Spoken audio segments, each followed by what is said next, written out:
Ragazzi, siamo cucinati. Ma cucinati nel vero senso della parola. È appena stato scoperto un nuovo virus. Di nome Antavirus, questo virus viene trasmesso dai topi.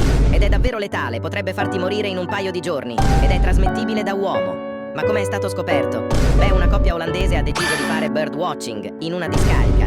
Poi questi due erano su una crociera, quindi dopo aver fatto birdwatching in questa discarica, risalgono sulla crociera e questi attaccano l'antavirus ad altre persone sulla crociera e una persona con questa malattia è a piede libero. Ma non è tutto, c'è stato un primo caso a Roma. Potrebbe essere la stagione 2 del Covid. E chi lo sa?